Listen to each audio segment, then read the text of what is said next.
words of Neil Gaiman, we strive to make good art. That was always how I've written characters. I remember getting a very grumpy letter from the Concerned Mothers of America informing us that due to the number of gay characters in Sandman, they would be boycotting. I had gay friends, I had trans friends. I wanted to see them represented in the comics that I was writing. And it felt to me like if I wrote comics and left them out, then I wouldn't be representing my world or the world I was in or the world I was perceiving accurately, bravely, or truly, and that was the point of art. What type of gay ass shit? These fucking fruits, man, will sit here and they rely on these beat off at this fucking fruit. These fucking fruits, Let me see, I'm getting fucking notifications from this fruit on my watch. Nigga, y'all niggas is gay.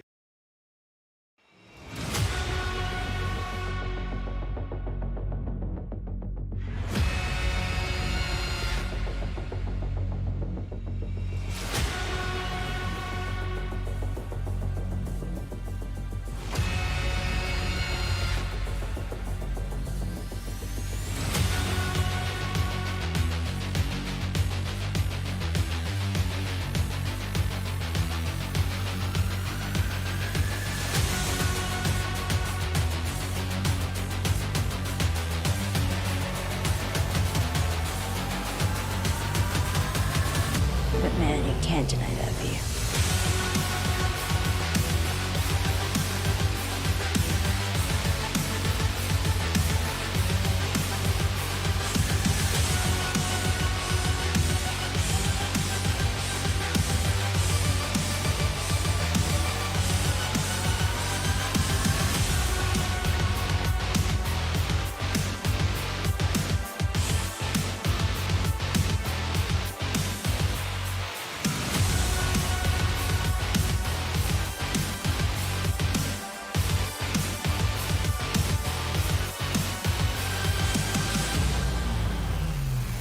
Got it. Get it. Got it. Good.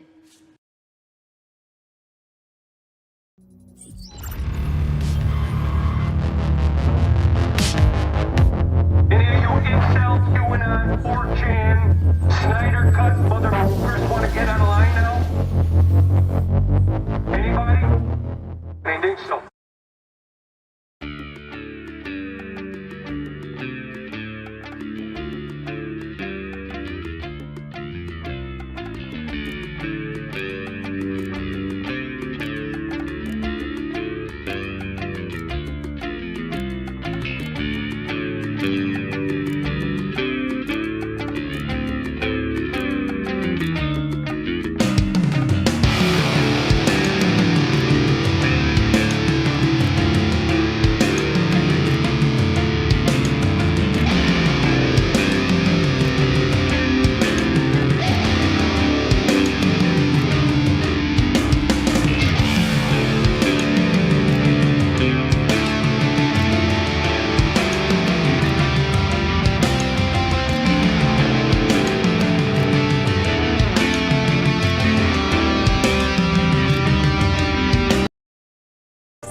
The only way that you can really stop this kind of thing is to arouse public opinion.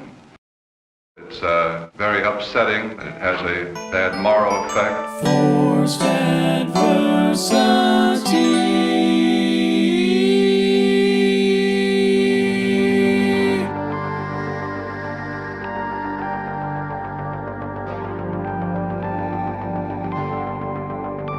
Ask yourself, what's more terrifying? Fear or the frightened? The facts of history and the aggressive impulses of an evil empire. Bad, B-A-D-D, bothered about Dungeons and Dragons. Up yours, woke moralists. Socialism has spread the shadow of human regimentation over most of the nations of the earth. And they're pushing identity politics with this. They 100% are. How do you think homosexuals reveal themselves? And the shadow is encroaching upon our own liberty. I think there ought to be a law against them. Tonight I'm going to show you why.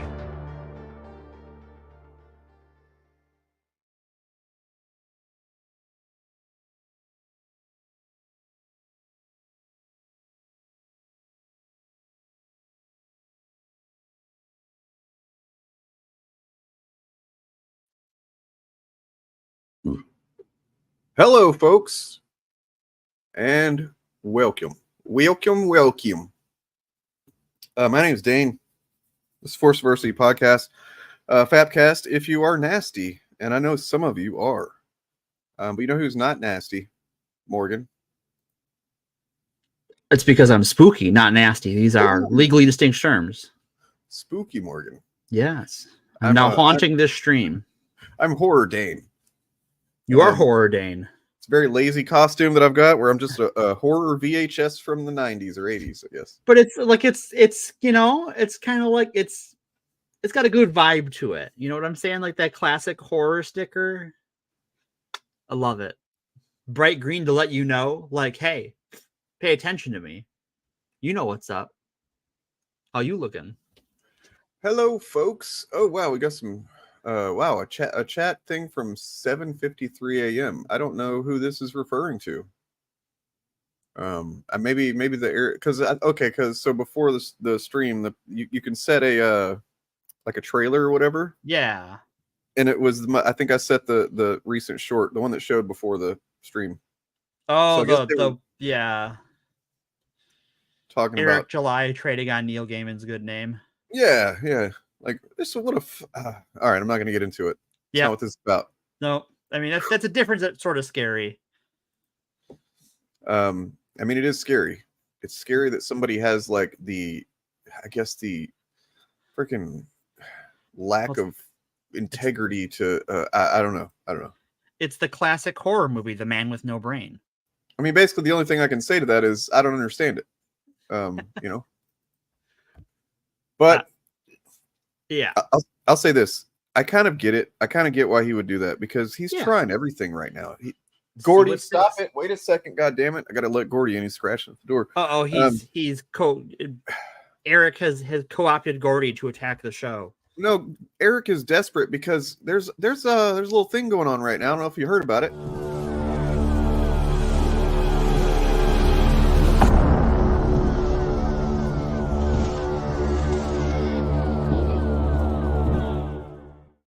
I can hear, see, and taste it.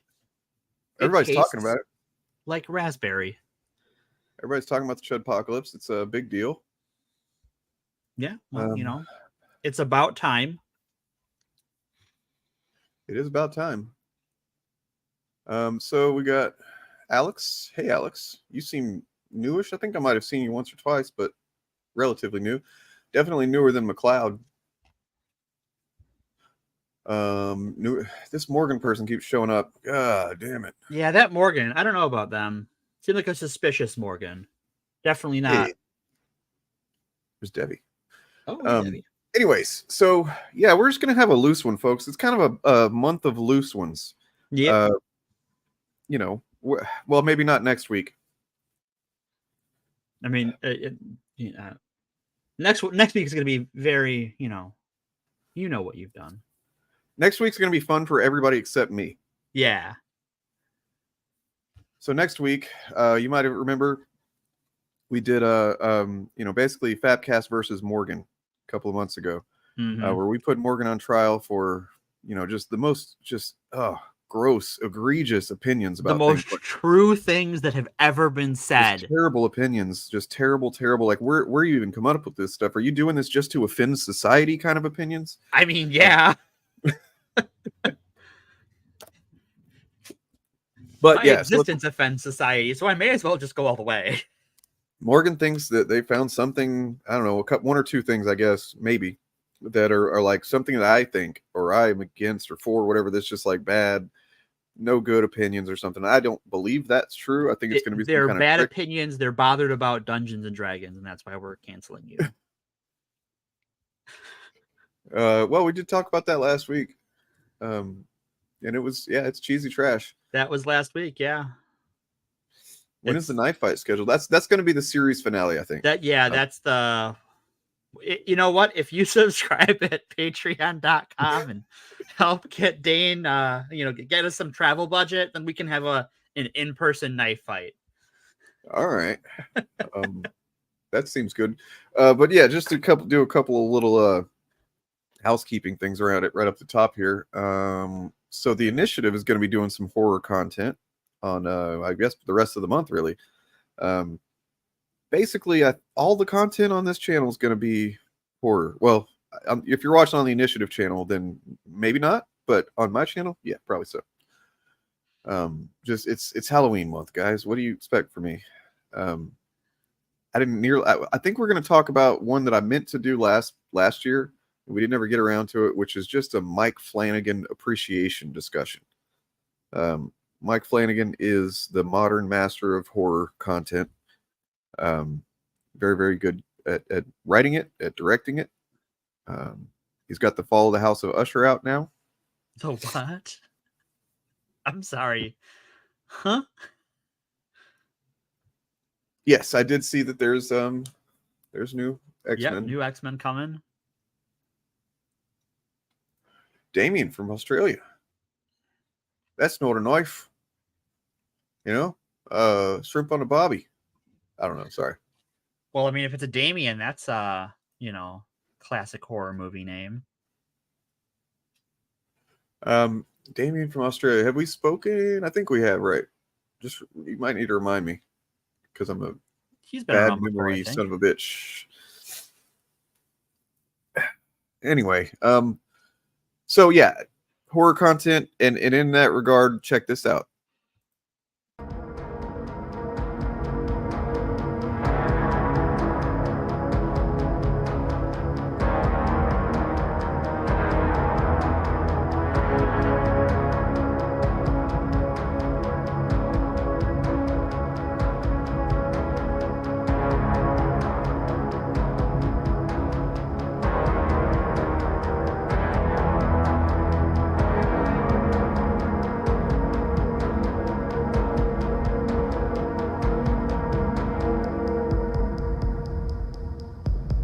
Horror content, baby. Spooky. Hell yeah. Love it. Love it. I love the eye with the Initiative on it and stuff. That's cool. That's really cool looking. I like the faces in the mist.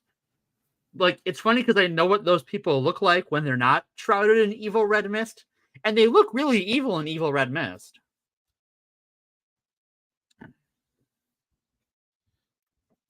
Lucifer calling you out for not having old goat face in the spooky red mist, it sounds like.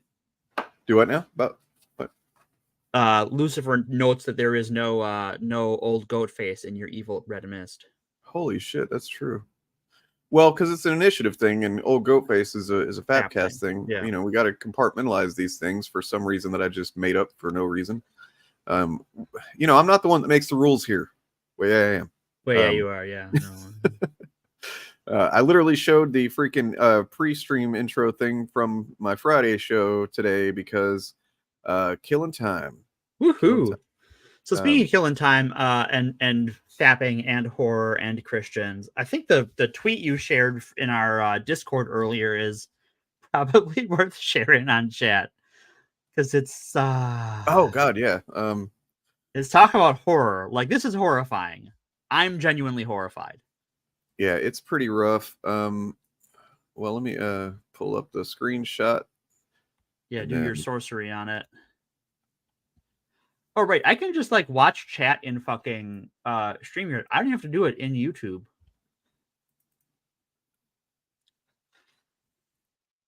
Okay, so it's taking me a minute because I'm actually using the screens differently than I normally do, so I'm having to like adjust to that. Oh yeah. I still, every time I screw with my setup, I'm like, wait, how do I do this again? Especially because I do it once a week, right? Like, I'm not, this ain't my gig. Oopsie. Don't want to show all my porn or anything, that's for sure. To answer Pink Bunny's question while you're pulling stuff up. Oh, does he got it? Oh, here it is. You blow that bad boy up so folks can read it. Oh, there we go. Oh, all right. So like, just the idea of like a bunch of winged weirdos watching people jerk off and like being judgy, like that's some like existential horror shit, right? Yeah. I mean, it's terrible. Fucking. And then like I said here, so heaven is a place where when you live your whole life right. You live it just the way God wants you to and everything. You don't do anything. And if you do anything wrong, you like pray for forgiveness and shit. and you get to heaven, and then God says, "You are welcome, my child, into heaven. Here's your wings. Everything's great. You can just fly around all over and like check out different universes and shit like that." But here's the thing: somebody starts jacking off on Pornhub, you got to watch. You just got to stop what you're doing and watch. And it's like, what? And you're like, well, wait. I have to. And God's like, yes, you literally cannot stop yourself from watching. Like you just are compelled like a robot, to do this. It's in your programming as an angel. You have to get around in a weird circle and stand around a bunch of other angels and look down as people are jerking off. And then you're like, but wait, wouldn't that mean that I'm constantly standing there looking down? Because there's so many people on the earth that somebody's got to be jacking off like all the time. All the time. And God's literally like, all the time. It kind of works out like that. Sorry. And you realize heaven sucks. You're in hell. Like that. That's actually like whatever hell is not that. This is Dietrich. God damn it, Dietrich. Some killers in chat. Okay. Well, then shit. I was under the. Whew, thank God. Oh, yeah. That's much better. That settles it. Theo Cal 3. Hope you enjoy yourself here. If you're new though, and you're expecting us to take like religious stuff seriously, you're gonna have a bad time. Yeah, we don't take much super seriously in terms of and I actually treat religion with some disdain, and I go out of my way to mock it whenever possible. So I treat it with intellectual curiosity.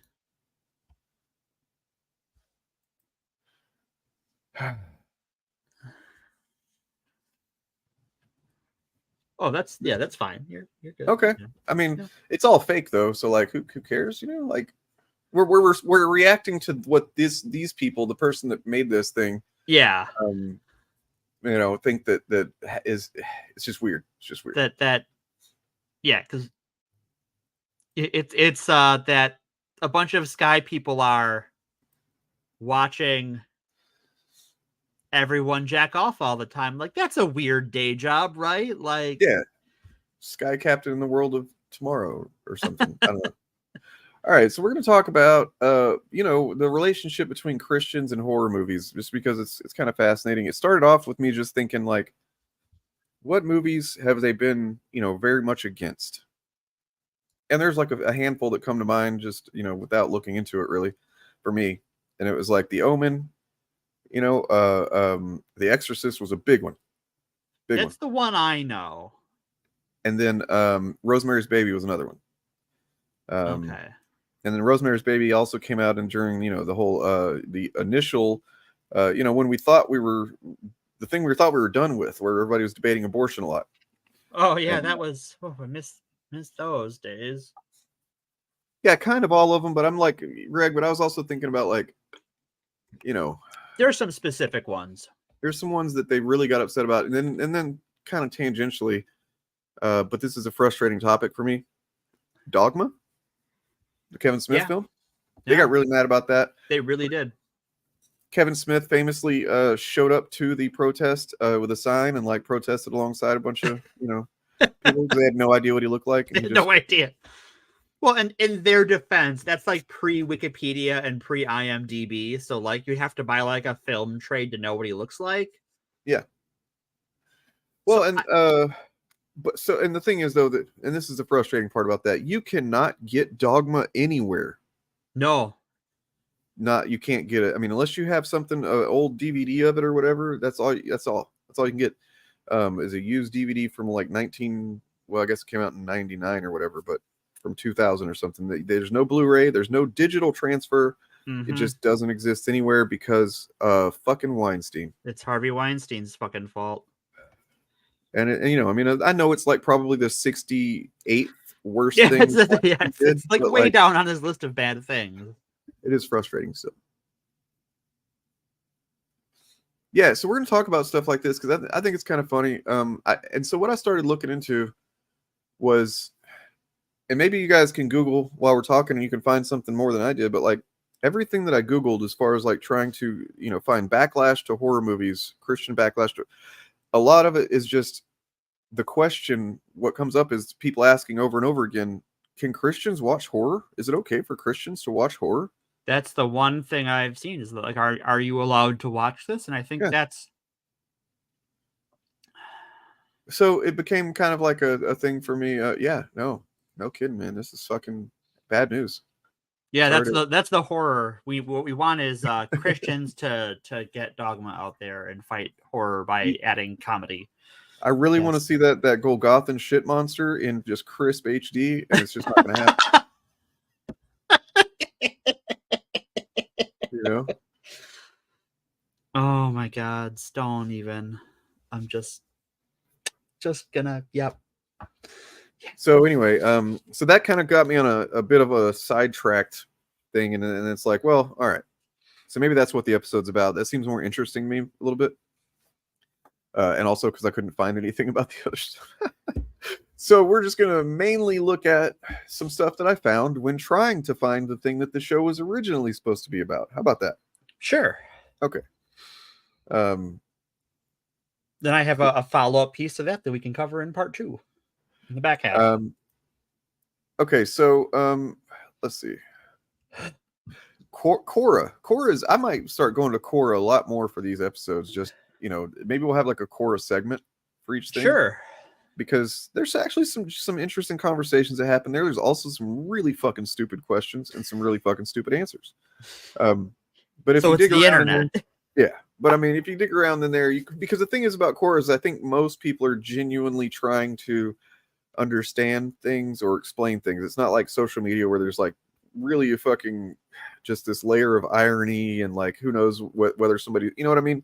Like there's, I think, just less of a incentive to just be a dick for being a dick's sake on Korra. It's got a different cultural vibe. So what I got here is got a study, an actual analysis by Sam data. Acosta. We got some data here. It's called Analysis Christians in Horror Films. Sam Acosta says, as believers, discernment and entertainment can be a daunting task, with the seemingly endless amounts of music, shows, and movies to filter through and pick from. It's an important task, however, as Philippians 4:8 instructs us to be careful about what we dwell on and let into our minds.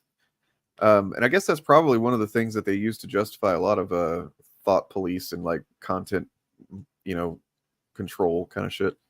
Right. You can kind of find a line in the Bible for anything that way.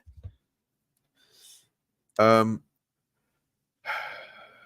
then he says right off the bat, there are some fairly obvious rejects, such as 50 Shades of Grey. Because, obviously, Christians can't be like enjoying sex or anything. And you only need to be doing it just strictly for procreation. Otherwise, you're fucking evil. Of course, look, I wouldn't recommend that series anyway. You ever talk to anybody that's into kink and you ask them about 50 Shades of Grey, they'll probably go off on a rant about that shit. They will. Other properties are more controversial. Some Christians refuse to watch Harry Potter due to its presentation of witchcraft. And that's not even horror. I think we talked about that. Yeah, we did talk about that. The Christians wanted to burn those books, and now they fucking love the author. No, Theo, they're not saying that 50 Shades qualifies as horror. They're talking about movies in general, like content in general, that Christians generally agree is not good for Christians to consume. And these it's not intentionally horror. It's horrifying in a different way. So, nonetheless, these blacklists are typically very specific, aimed at particular franchises. There is, however, an entire genre most Christians seem to reject, regardless of the franchise: horror. This genre has found itself in a rather odd predicament within the Christian community, as has gone largely unexplored. For many years, avoidance was a viable approach, as most of these movies were smaller, niche productions. That isn't the case today, as horror has become incredibly popular over the last few decades. In 2021, so far, horror has comprised nearly 18% of the movie market share, compared to 3% of the share in 1995. Damn. That is quite the jump. Horror can no longer be ignored or pushed aside. Christians can no longer ignore the growing genre of horror. Rather, they need to determine how to engage with it, whether support or combat it. Because if you don't support it, you have to fight it, right? live and let live. What does that mean? Well, and like being responsible viewers. So like to put all the cards on the table, I don't really care for that many horror movies. It's just not my jam. And so if I don't want to watch a horror movie, what I do is not watch a horror movie, and I don't really think about it anymore. Like, you kind of have to develop this obsession that I think we see in a lot of fundamentalist Christian circles. Yeah. It's like the thing that's naughty to them sticks in their mind and they can't let go of it. Right. And so they have to do something about it rather than just go, oh, I don't care about that. And then they don't care about it. It's like, it's just stuck in there. And it's like, somebody's enjoying that somewhere. I can't fucking stand it. Well, I wonder if it's part of it's because that so much of horror, as far as like the broader popular cultural awareness of it is, uses a lot of Christian, if not themes, images.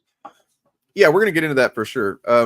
It is a big thing that I was looking into, how ironic it is, really, because okay, cards on the table. I love horror, fucking love it. I know. Particularly, I love horror comedy.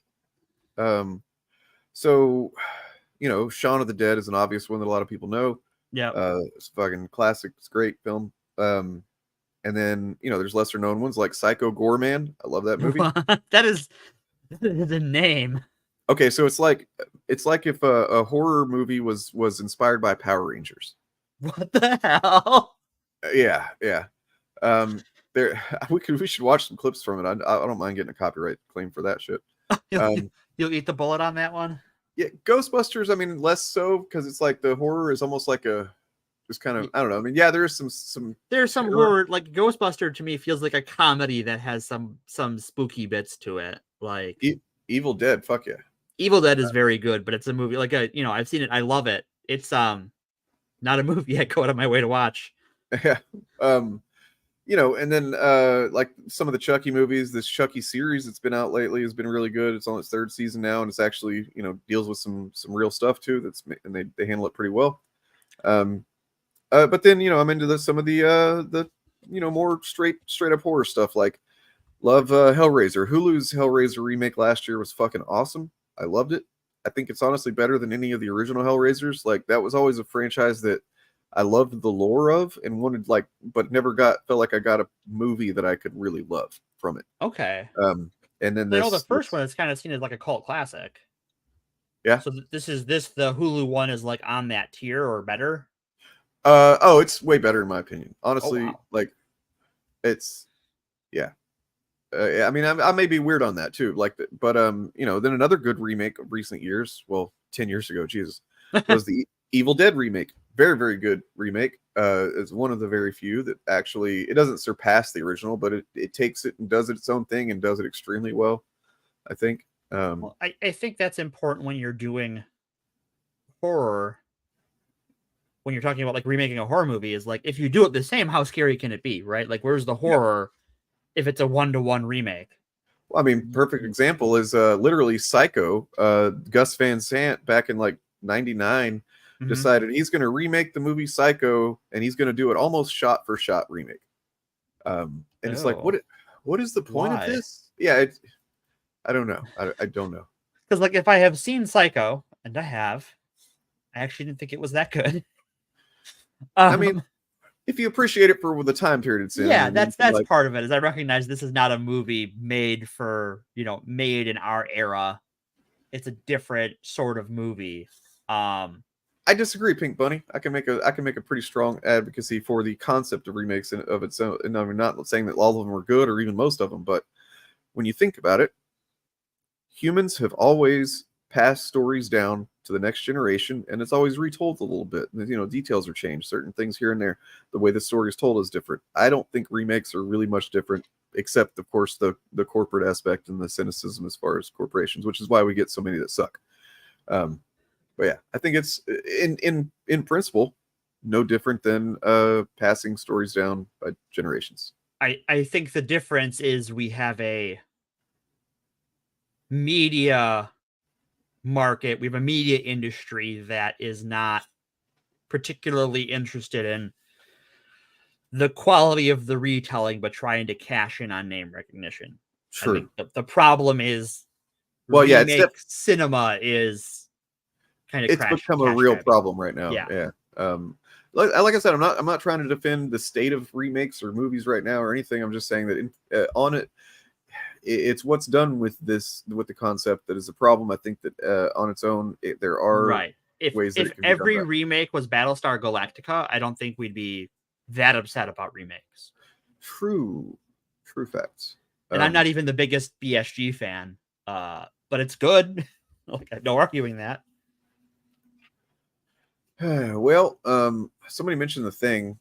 That's an interesting one because that's kind of probably my I'd say one of my favorite horror movies, if not my favorite. It's hard to say, but The Thing is a very good movie that you will never get me to watch again. Some of them, I can understand that. I can understand like being like, you know what, it was effective. I saw it. I respect what it is, and I never need to see it again. Mm-hmm. There's movies that are like that for me. That are, few of them are horror, but then there's like Requiem for a Dream is one of those. Same, yeah.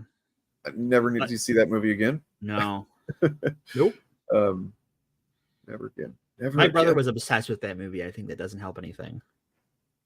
Yeah, I mean that's the kind of movie where like people who are like big into film in like college and stuff will be like, "Oh, you seen Requiem? Oh, we gotta watch Requiem," and then they show it to everybody. And there's the one guy on the floor. Yeah, one guy on the floor.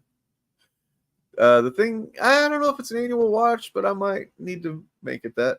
Might need to make it. But speaking of which, here's the thing. You gotta be fucking kidding. There he is. There it is. Yeah. I haven't used that one in a while. I'm glad I brought that back out. It's a good month for it. I think I literally created it last October. Last October, yeah, I believe so. I'm just gonna go over here. Gonna go over here and do some stuff. Don't mind me. What you doing? Just taking care of some stuff. Okay. Anyway, what do we got here? Somebody mentioned Alien, and then this is kind of unnecessary, but it's a loose show. Here you go. Check this out. Yeah. Ooh.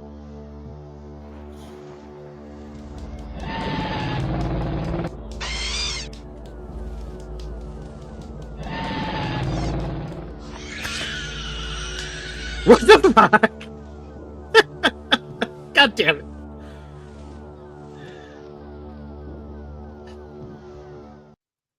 Yeah. You canceled, Dane. I know. Well, I mean, the Xenomorph's the one that did it, Who put that Xenomorph there, Dane? Look, I love this whole roller coaster of Theo here. It's like, yay, Xenomorph. So yeah, all right. Yeah. So... Alien is definitely a horror movie, and actually one of Alien's prequel or Alien and Alien's prequels has had some religious discussion around it in some ways. Well, yeah, I mean that was kind of like baked into the story. I think that was Ridley Scott's main point of interest for making that. For making Prometheus, yeah. And you are a fan of Prometheus, no? It is a movie. It is a movie. I don't hate it. It's a frustrating movie, is what it is. It is. It is a movie that is worse than the sum of its parts. Yeah. I mean, so there's just so many like random ass choices made in that movie that just kind of take it under. Yeah. Where it could have been really good. Mm-hmm. But it's a weird one. Yeah. It's a weird one. So Prometheus, for those who don't know, is a 2012 prequel to Alien. About a team of anthropologists that seek out the species that created humanity because they think that there is an alien species that is responsible for creating humanity. And it is a movie. I don't really know how to describe it. Like, Well, let's do this. The positives first are it's beautiful to look at. It's very well shot. Very gorgeous movie. Idris Elba, fucking awesome. Idris Elba's very good in it. What's the name? Michael Fassbender's really good in it. Fucking really good. Noomi Rapace is good in it. She's fine. And then let's see. There's a couple of moments that are really like genuinely upsetting that kind of harken back to some of the same themes of the original. So like whenever she's removing the thing from her stomach, that's really really disturbing in a the kind of way that I'm appreciative of. And then that's I guess about it. Well, it like so the like it in the way that like we hadn't had an alien movie in a while where like there's no reason no one knows what to do. Like by Alien 3 and by Alien Resurrection, everyone who's being an idiot just seems like an idiot. We're like in this one, it kind of makes sense that like no one knows quite what they're interacting with. Which sort of let you reset, talk about remakes, right? And remaking horror in particular is like you can turn your brain off and go, okay, well, this is a prequel, so like they don't know the horrifying universe they live in. Right. No, Julia, I have not watched either of those. But when you get to this, the religious themes of the movie about this creator figure and like, is that blasphemy or is that like this cosmic Jesus figure? And so there were actually at the time Christians debating as to whether or not this movie was blasphemous or not. Yeah. I mean, I don't doubt it because like, I mean, look, basically any movie that isn't just straight up a Christian movie, they could probably contort into being blasphemous. Sure. But yeah, but it definitely. But I think it was interesting that the dichotomy wasn't just like, is it blasphemous or not? Rather like, is this a Christian? Are these Christian themes or are they not? Right. Like, or are they like, it goes the whole spectrum, right? From like a Christian worldview movie to the opposite of that and anything in between. I think that they actually say in the movie something about, don't they say something about Jesus actually being, like one of the first ones that was, I don't know, something like that. There was something in the movie, like, and reading a bit about it for this is that like, there are Christian writers who talk about this idea of a cosmic Jesus is like the origin of man as a Christian symbol. And that's something a lot of Christians took away from this movie, which I thought was very interesting because I thought it was just like this alien dissolves into goo. And then we get life on Earth. Yeah.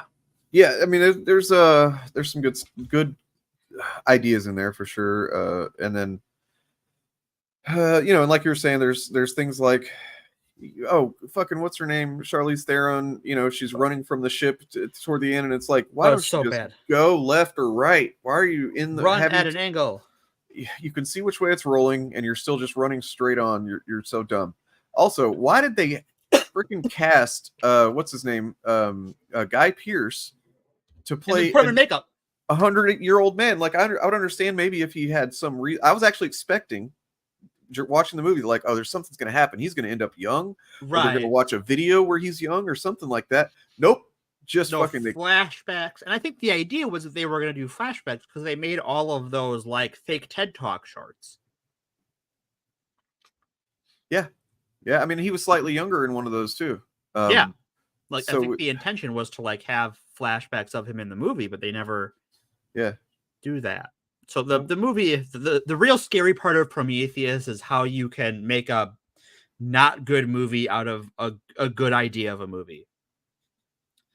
Well, wait, hold on. I mean, that's not accurate at all. Like disrespecting. I mean, for one thing, these people are dead. Historical figures. I don't think you can disrespect them. Really, like you can not tell the story accurately if you're trying to tell a genuine historical account. But like Jesus is not a historical figure in the same way that historical figures are. And I hate to break that to you. There's just not what. Go ahead. I don't know that I agree. Okay. I mean, So- is there evidence of Jesus actually existing as like one single person? Because I've heard that there's more evidence toward it being the accounts of Jesus are like maybe several people that were written into one narrative. Well, this gets into the problem of a lot of, when you're talking historical figures, especially ones who like become mythologized in some way. Uh-huh. We can't really get a good grasp on how real or not they were, because there are things that were attributed to people like Alexander the Great that it's just not possible for him to have done. Yeah. We know he's a historical figure, right? There's more evidence of that than there is of, Jesus per se, but like that doesn't mean there wasn't a historical Jesus. It's just that what's been bolted onto him over time, right? Okay, makes it hard to tell where the mythology ends and where a person begins. True. Well, and I think it's pretty safe to say that, and without any kind of evidence whatsoever, he was not like the superhero wizard that. Right. You can believe there was a historical Jesus without accepting him as the Son of God. You're talking about a time that not just in Judea, but in the Roman Empire, there was a high prevalence of mystery cults. And early Christianity kind of resembles a mystery cult in a lot of ways. If you look at a lot of the ones from that region. So yeah, it's icky, right? Like history is icky.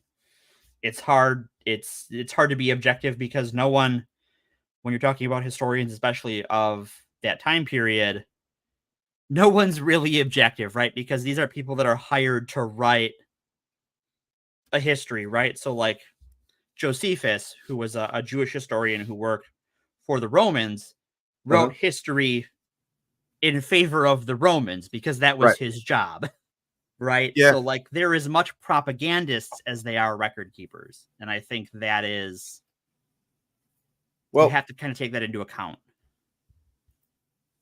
Rather than getting down that rabbit hole. Yeah, it's a big rabbit hole. So then another thing I found is by let's see, Timothy Beale at Berkeley Center in Georgetown. Okay. This is from 2018. The Horror, Religion, and the Monstrous on Film. And I think I saw where the link originally that I found said that he might be a pastor of some kind. But he's totally based and cool. Those exist, yeah. So a lot of people get their religion from horror films, whether they know it or not. Whoa, interesting. Yeah. I'd like to highlight 4 religious dimensions of cinematic horror. The first two are conservative, functioning to maintain order against chaos and to police the boundaries of the normal and the known. The second 2 are subversive, functioning to unground that order to destabilize those boundaries. Taken together, they tell us as much about religion as they do about horror. Interesting. I kind of don't agree already with that framing of like, it seems like and I've heard this before, that like conservatism is about order against chaos, and like I guess progressivism is about destabilizing. Well, I think there's in a conservative framing, anything not maintaining the status quo is subversive. Mm-hmm. And so in that framing, progressivism is subversive. So I think it is, these things are subversive of that order, and progressivism is subversive, but not that those things are progressive. Okay, so number 1, he says, horror films literally scare the hell out of us. They frighten us away from any dangerously unorthodox religious or anti-religious leanings, shepherding us back to the religious mainstream. And yeah, that's something I wanted to talk about. It's weird that Christians get so upset about horror movies, in particular ones that are like and use Christian, mythology as part of the lore or whatever, because generally they're like in favor of the religion.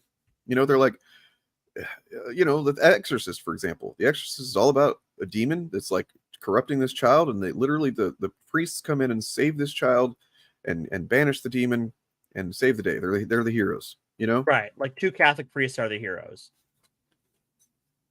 and the devil or this demon is the bad guy, right? Like that's a very that's one of the things that confuses me when you talk about, Christians being upset at horror is like, how many horror stories are Christian? Like there's a religious person usually that has to as part of the story, and there's usually some kind of demon or evil spirit or thing you would see in the Bible or in things like, fan fiction. Yeah, and so I think from what I remember of Exorcist 3, you're right. But yeah, then there's like okay, here's my just coming clean here. As much as I love horror, I really struggle with horror that involves religious stuff being taken seriously and as the actual lore of the thing. And that came about after, I had my atheist and then anti-theist phase in, when I was, I don't know, probably 10, 12 years ago. And I was definitely much more of a dick about being an anti-theist, and I was the kind of annoying anti-theist that, you might think of when you think of those. And I still do generally believe that, overall, I think religion causes a lot of harm. I think believing in false things is not good. Believing in things for which there is no evidence is not good, and is very, very much responsible for a lot of ills in the world, whether it's religion or otherwise. And that said, I'm not a dick about it to people just like, unless it's part of the conversation like it is now. I won't bring this type of thing up. I won't ever be like, if somebody gets something beneficial from religion, I'm not going to be like, you fucking idiot, that kind of thing. Right. Like, I think it's hard to have this particular conversation without talking about some of the religious undertones, because so much of horror is religious, right? Like you can't. I mean, I guess we talk about Frankenstein's monster without talking about religion.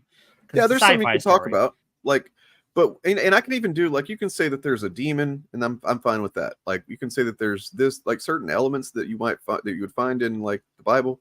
But then once you start saying that this is, like The Exorcist, it's explicitly the Catholic idea of a demon, and this Catholic priests are the ones that have the power to make it go away. And it's like, because I've spent so much time kind of deprogramming how I was taught growing up to believe in God and stuff. And I spent several years deprogramming. And now it's just, I have a much easier time believing, that the Hulk exists or something than I would this kind of stuff. So it's, kind of a weak spot, I guess. I can not appreciate certain movies. Anyway. So this scares the hell out of us thing. I don't know. I definitely don't agree with that personally.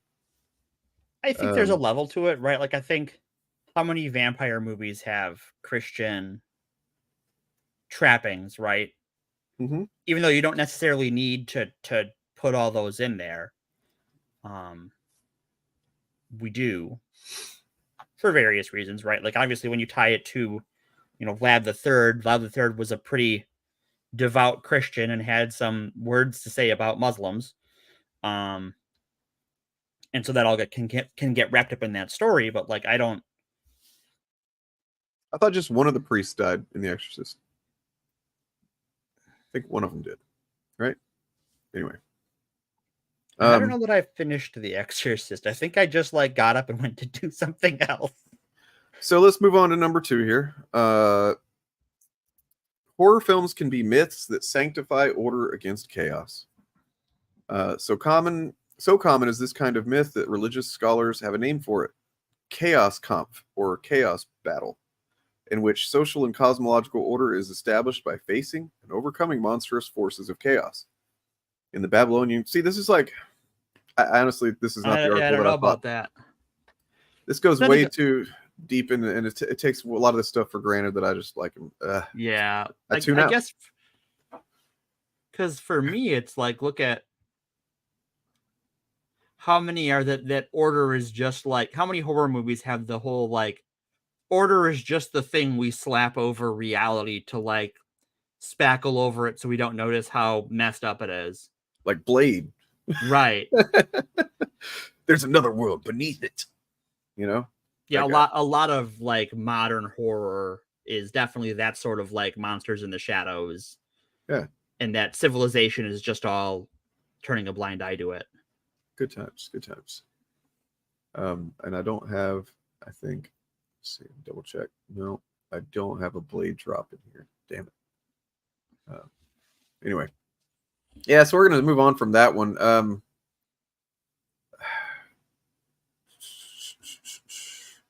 Okay, so here's the one I thought that was where the actual pastor wrote it. Because it's called I'm a Pastor Who Loves Horror Films. Here's Why. By J.R. Forasteros. Seems maybe Greek, I don't know. He says, when I was 12, I saved my allowance all month so that on release day, and I relate to this, I could walk to the bookstore near my house and buy the latest Goosebumps book by R.L. Stine. Oh yeah, that was a thing. I was into it. And then he describes those. And that was his burgeoning horror obsession. Came of age in the wake of the satanic panic of the 80s, when evangelical churches saw satanic purpose behind every cultural movement and in every album, as long as you played it backward. It's weird how if you play an album backwards, it sounds weird. It's weird. It's like almost I think every album is like satanically possessed in that regard. Yeah, every piece of music. Did I say satanically? That's not a word, but now it is. It can be now, yeah. So he says his love of horror has only deepened over the years, and this is asking the question: should Christians have anything to do with horror? Is there anything commendable or worthy of praise in the genre? Monster stories are warnings, and I can kind of agree with that. Sure, yeah. The word monster comes to us from the Latin word monstrum, which means omen. I did not know that. I did not either. Monsters point towards some deeper reality. The grandfather of monster theory, that's awesome fucking job. What? Jeffrey Jerome Cohen outlined the thesis in his outlined theses of monster theory in 1996. His interpreter, Jeffrey Andrew Weinstock, summarizes: monstrosity is a socially constructed category reflecting culturally specific anxieties and desires, and often deployed, wittingly or not, to achieve particular socio-political objectives. Wait, they have agendas? Is that what this is saying? Monsters have agendas, yeah. God damn it, the agendas are everywhere. And this was actually really interesting because he makes a really good point here in a minute about zombies. So throughout history, storytellers have used monsters to embody I already read that. Zombies, for instance, originated in Haiti as a corpse reanimated by Hongan. I said that wrong, I'm sure. A male voodoo priest. A zombie had no will, wholly subservient to their master, a slave monster. Many enslaved peoples drew hope from the promise of freedom in the afterlife, when that sweet chariot would swing low to carry them home. The zombie embodied a fear that they would be enslaved even after death. Damn. Yep. The zombie didn't stay in Haiti, though. Through filmmaker George Romero, they immigrated to the U.S. first as ghouls in the original Night of the Living Dead, and then as a metaphor for capitalism. Read mindless consumerism in the sequel, Dawn of the Dead, where the humans are trapped in a mall. Zombies are anything but subtle. And this is not a subtle movie. Neither of them are. They're both good. I think this is like, I hadn't noticed this consciously, but I think this is why I don't care about zombies anymore, even though I used to love them. Today's zombie stories, The Walking Dead, 28 Days Later, Army of the Dead, feature the latest incarnation of the zombie, the mindless hordes who sweep through our communities, destroying everyone and anyone and everything. Yeah. For pop culture critic Dahlia Schweitzer, today's zombie narratives are a reflection of a larger tendency to position the elite at war with the masses, the special few against the undifferentiated and perpetually hungry many. That's right. We've turned a monster that reflected the anxieties of oppressed people who hungered for liberation into a nightmare of the privileged, a scenario where oppressed people will rise up and consume us all. Holy shit. Yeah. Yeah, like that. I don't know where that exactly started. I think the first place I noticed it was the Zombie Survival Guide, which was an interesting read. I don't think I ever saw the movie. No, me either. But that's actually Mel Brooks' son that wrote that. So really, yeah, weird. Max Brooks, and also there was the James Gunn written, Zack Snyder directed remake of Dawn of the Dead that Yep. came out around the same time. So yeah, I think that's about where it started in the early mid 2000s. Yeah, where it sort of changed from this or to this like fear of the unwashed horror, which I wonder how much of like 9/11 mental scarring figures into some of that too. Oh yeah, probably a good bit. I mean, and zombies are the thing that I've had the so like I've been into horror stuff since I can remember. I was watching Dracula movies and fucking old Hammer films and Universal horror films when I was like 7 or 8. No big deal. I used to draw pictures of horror monsters and stuff and loved it. I went and saw Freddy's cool. Dead: The Final Nightmare. I saw that in the theater. I think I was probably 8. Didn't worry me at all. And then not a horror movie never really scared me until I got to be about 16 years old. Yeah, which one was it? Well, my mom had passed away about a year prior to that. Right. And I stayed up late one night watching the remake of Night of the Living Dead, which is not it's not an especially good movie. There is some good moments in it, some good characterization, but overall it's just kind of a crappy remake of the original black and white one. Nevertheless, I was home alone and it was late at night, and I just like kept imagining dead people coming up, to the house that I was in. Okay. And I'm pretty sure the recent, trauma of my mom and stuff played some, that won't help. Yeah. Yeah. So zombies have been the only thing that I've been like, and then also the fact that I can, I mean, it is ridiculous. There's no way that a corpse can become reanimated, but it still kind of makes, for some reason, I can make it seems more feasible in my mind than a ghost or a werewolf or whatever the hell, right? Like, just something happens where the synapses start firing and the body gets up and starts coming at you. Like, right. I don't know. Because that's not it's a different type of horror, right? Like, it's not this monster that lurks in the night. It's what remains. It's literally just like the leftovers of the past coming back to boop you in the snoot. Well, it's like, it's us, it's like, yeah. Death is supposed to be at least the end of suffering, you know what I mean? But like, no. Right. Not there, no. It is the beginning of more suffering. Yay! But yeah, as of now, I'm just like, meh, zombies, like anything else, I don't really care. Yeah, I think the thing with zombies is that I think because they're not characters, right? Like, you can have vampires and werewolves and stuff that are fully fleshed out characters that have personalities and goals and desires and all of those things that can make a compelling character, where a zombie, all you have is theme, right? Yeah. Like a zombie is always kind of a zombie, and how you use it is different and can tell a different story. But like, zombies aren't characters, they're a force of nature. Yeah, Resident Evil, like, that's where I knew zombies from, was with the Resident Evil games. Yeah, I mean, oh god, the people under the stairs, hell yeah. That's a fun one. There's definitely some class criticism or commentary in that one.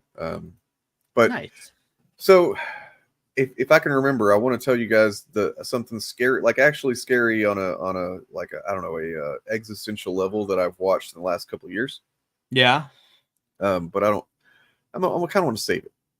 Okay. I have a funny horror movie story. Okay. So go ahead. No, go ahead. Oh, okay. All right. So one of my first memories, one of the things I can remember from my teen years, is that I never got to see The Mummy the whole way through until I was like 18. You mean the Brendan Fraser one? The Brendan Fraser The Mummy, yeah. It's a good movie. It's a good movie. But when we would try and watch it as a family, right? Uh-huh. And then my brother would get scared. And then so I would take him upstairs and play video games with him to calm him down. And then by the time he got old enough to not freak out about it, my sister would get freaked out about it. And then I would have to take her to her room and help her calm down. So it took me forever to actually see all of that movie because specifically the scene where everyone gets the pustules and the plague and become zombies. Oh God! And they're like driving through the city, like, and it's pandemonium. Like that is the exact same spot. They both freak the fuck out. Wow. So it took me like I think both of the sequels are out by the time I actually got to see all of the original. And then they get increasingly worse after that first one too. But yeah, that's like, oh, there's sequels now. I can watch oh God, why did I do that? Yeah, but it was a unique thing at the time, right? Like it was like almost Indiana Jones. Yeah, it's like a horror. It's like a more horror Indiana Jones. I thought it's a really cool movie. I think there's some weird, like, you talk about, movies with religious things. It's interesting that it had like a lot of pulp takes on Jewish mythology regarding the 12 plagues and with the Egyptian mythology in the Book of the Dead, even though like in true pulp movie fashion, like that's not how those things work. Yeah, I mean, playing fast and loose with it. But you're playing fast and loose with it, but it's pulp. You should play fast and loose with it. Right. It's cheesy. Yeah. So I mean, no, I mean, but like also if you didn't hear earlier, Morgan isn't super into horror, so like I'm down to talk about whatever elements of horror are in whatever they have seen. So yeah, well, that's like it's definitely like not a horror movie, but like the zombie scene is kind of a horror movie scene. The stuff with the Beatles freaked me out when I first got to them. I'm like, whoa, what the hell? Yeah. So like there are definitely horror moments in it. Yeah, so like I mean, there's good horror moments in movies that are not horror at all, like Spider-Man 2. Of course, Sam Raimi directed it, but like, man, that hospital scene where they're trying to get the octopus arms off of them. Yep, it's like fucking scary. It's terrifying. Yeah. Anyway, so this goes on to talk about how religion can be disruptive and stuff like that. And then I don't want to get too into one article. I'm just kind of like bringing up topics stuff. Kind of. So horror is designed to disrupt comfort, and I think that's accurate. That's I accepted. Yeah, premise accepted. To insist that all is not in fact okay. Horror is about twist endings, not happy endings. Well, some of them. You want to talk about the darkest ending ever? Sure. Somebody's going to name it. I know somebody's going to say it. The darkest ending to any horror movie ever. Somebody's got it. Okay, I'll say it. It's The Mist. The Mist. Yes. Okay. It's not even an especially scary movie throughout or anything. Like it's pretty good, entertaining. Thomas Jane, he's enjoyable. A few other people and stuff. They're trapped in a grocery store as this mist has come across the town, and like something is in the mist, and it's like grabbing people and killing them. You can't see what it is. It's just part of the terror. Is like, what the fuck is it? Yeah, and then well, I don't want to spoil it for anybody that might want to see it, but I'd recommend checking it out. And then also just don't watch it if you are having kind of a depressed day or anything, because the ending will not make you feel better. Oh, great. Cool. Speaking of black and white movies, like and not watching horror, I just got around to watching Werewolf by Night. Oh yeah, literally yesterday. And that was really fucking good. Yeah, told you.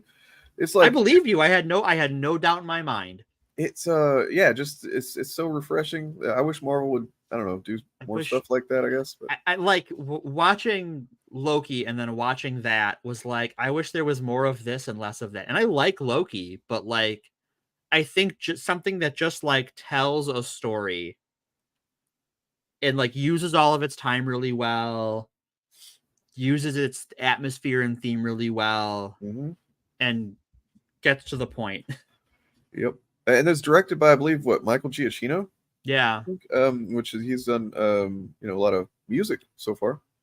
Also, but, I like Man-Thing in the movie, because like when were you gonna see Man? Like if someone's like, who's gonna be in an MCU thing? I'm like, well, never Man-Thing. And I'm like, oh, there's fucking Man-Thing. Let's go. Hey, buddy. Gotta love some Man-Thing, some giant sized Man-Thing. Yep, just giant old man things.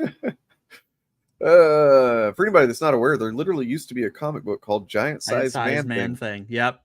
And I don't know how Marvel wasn't like snickering the entire time. I think they were. They had to be, right? Yeah, must have. They must have.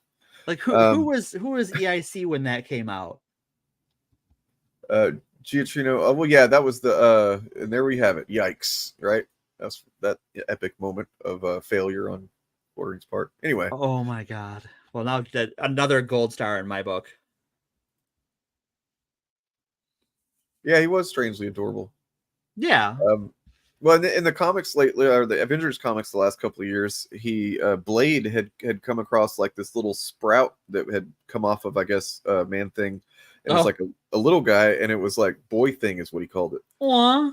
Yeah, and adorable. It was kind of hung out on his shoulder and shit. It was pretty cool. Yeah, that's Julia. Julia loves Castlevania, and actually, we can talk about Castlevania because it is very, very, religious in, some of its things, but also like the animated series on Netflix. Really good horror animated series. I watched it with my spouse and they were really into it, but also like that is not one that has like particularly good opinions of the Christian religion. Because in the first season, like basically the plot kicks off because, the church kills a woman who is like a scientist, and that woman happened to be married to one Dracula, who got very upset by this fact and decided, well, fuck you humans, let's go.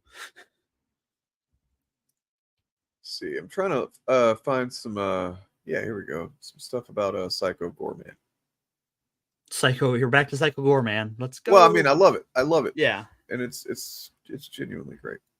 Oh, here's a playlist with several scenes in it.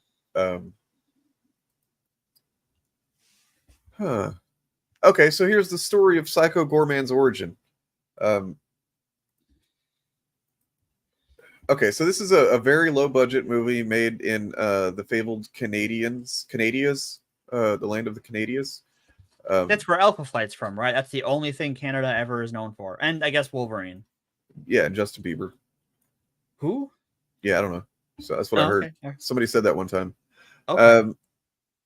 So yeah, Psycho Goreman in this movie, he's about to tell you his origin, but basically it starts with a couple little kids in a quirky little family that find this amulet, this glowing amulet thing, and then it releases him from a prison he's been in for millennia or something like that. So.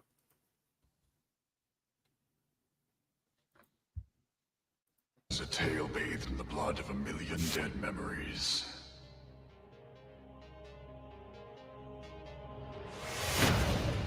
I was born in a time before time, on the planet Gygax, a world light years from your own. Gygax. My entire existence was servitude, under the rule of beings that claimed to serve a higher power that governed over us all.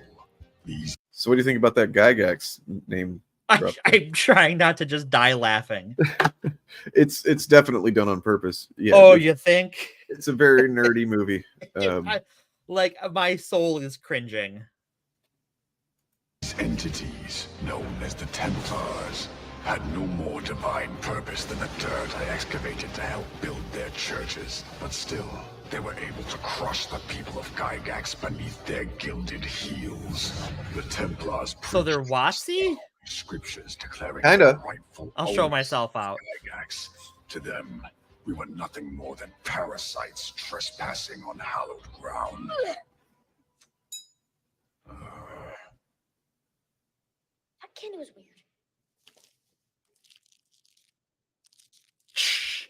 Just fucking sitting on the couch. One day. Well, so everything changed. They found the amulet, and whoever holds that controls him. Like otherwise, he would have like he has some pretty amazing powers. He does terrible things to people, except she has the amulet and she's in control. So they got him just hanging out in this like old barn, basically. Things you do with horror monsters. Oh, let's send him in the barn. Yeah.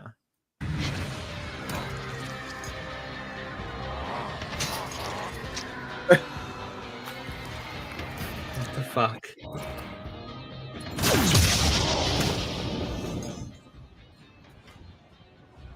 So dark. I discovered an artifact thought to be lost forever, forged by ancient Gygaxian warlocks out of energy from the darkest corners of the galaxy.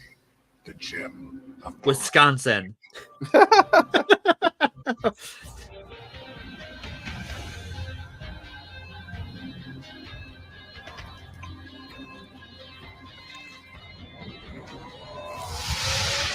And now he's the horror Power Ranger. The moment I took the gem in my hand and felt its immense power, my destiny was clear. I would destroy the Templars and anyone else that stood against me. Dun dun dun. Yeah, McLeod, you're right. He does sound like Darth Sion.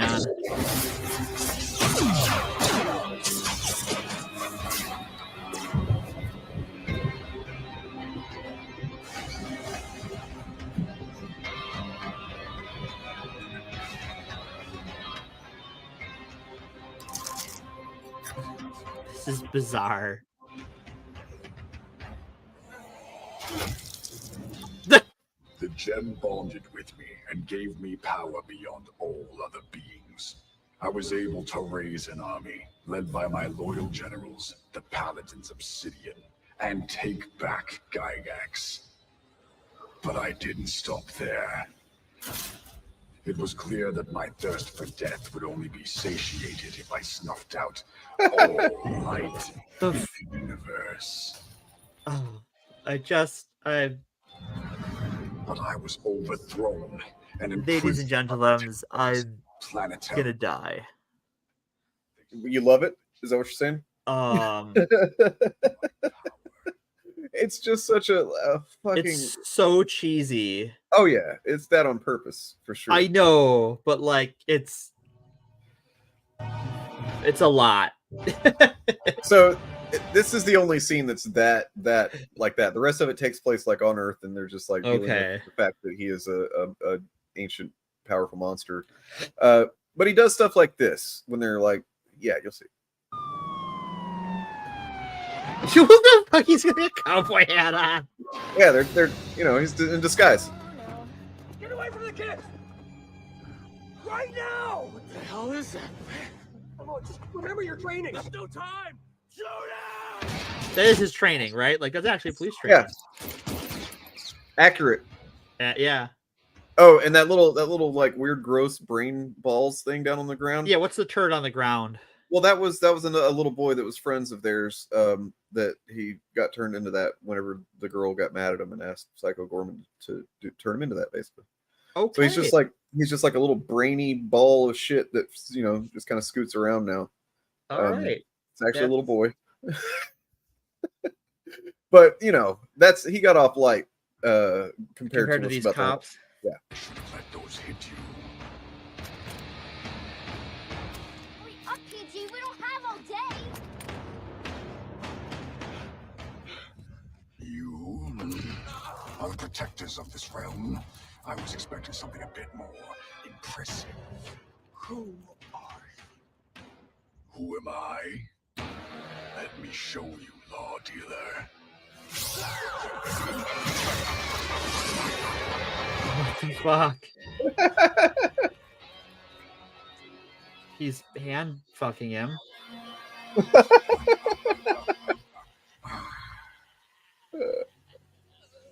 I am your master now.